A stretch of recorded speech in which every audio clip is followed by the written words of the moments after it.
Hey Bobcat Nation, Al Weston here. It's time once again for another Athlete of the Week interview. Shanteona Keys is not on assignment. She's actually up in Dahlonega playing in a basketball game. So I'm going to take over for this one. We got Ryan Blumenthal. Congratulations on the award, buddy. Appreciate it. Thanks for having me.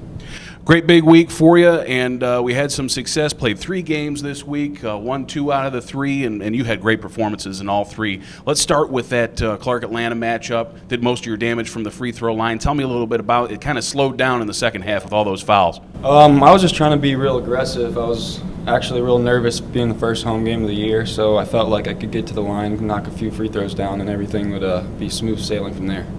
Now, the team really responded pretty well, scored a lot of points in that game. Is this going to be a team you think that'll be able to score more points on the average than we did last year? Oh, definitely. We have a new dribble drive offense this year, so we've been working hard on that, and points per game is going to go real up from here. So sets up those three-point shooters like yourself pretty well, doesn't it? I'm lucky. I'm lucky we're playing that type of offense this year, so I'm excited.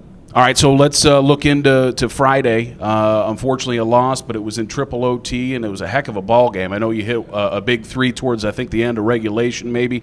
Break down that game a little bit for me. Have you ever been in a game that lasted that long?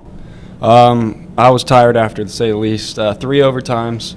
We had a lot of chances to win the game, but we're learning from it. We had a great week of practice. We have another week of practice next week, and we're going forward from here. So it stung, though. It was a sting. Now, what does it say about a team that they can, lose to Albany State and then 24 hours later take on a team in their own court and beat up on them a little bit when you took on Payne? We're proud of that win.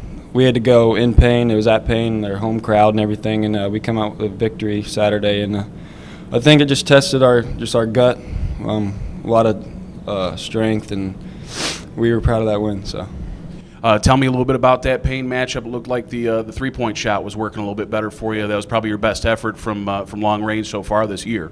I was just lucky to knock a couple down. Teammates got me open, and I hit a few shots. So hopefully I can carry that over to next week at Francis Marion. All right, looking for a little bit of background stuff too. As a youth, when did you start, picking up the basketball, and when did it become something that you thought maybe might be able to take you to the next level? I've been playing basketball my whole life. I got 2 older brothers that played college basketball. They've been beating me up my whole life, so I'm here because of them, and had a lot of good coaches growing up. So I'm real thankful for my past. All right, give me a role model growing up basketball wise. Who did you try to pattern your game after? Who you were following as a kid? It'd have to be both brothers. I mean, I had one that was kind of a post player. The other one was a guard. So I grew up just learning everything from them, playing in the driveway, just coming in with bloody faces, black eyes. So I'm real thankful to have those 2 to push me around when I was little. Quick question for you. This beard I got going, is it a great beard or the best beard you ever seen? You look like you could play for the Red Sox with that beard. That's what we're going for. We'll see by the end of the month how long we can get it. All right, tell me a little bit about that basketball, and when did it come into play that you're thinking, gosh, I might be good enough to go to school on this? Well, I grew up playing baseball too, so I was a second baseman. I played all my summers were baseball, never played basketball in the summers. And then basically going into high school, I was faced with a choice to pick a sport, and I think I picked the right one. I played baseball, and I was good at baseball, but I liked playing basketball better. I enjoyed basketball a lot more. So this is always an awkward time of year. You packed in 3 games last week. Now you got a little bit of a break, and how do you guys stay up and continue to go on a day-to-day basis and keep focusing on practice when you got a couple weeks in between games? It's been tough. Sellers has been getting us pretty good this past week, but we're just trying to stay focused. We got some conference games coming up. We got 2 conference games December 2nd, and then after that it really gets rolling. So we're excited to get this year underway and get in the groove a little bit.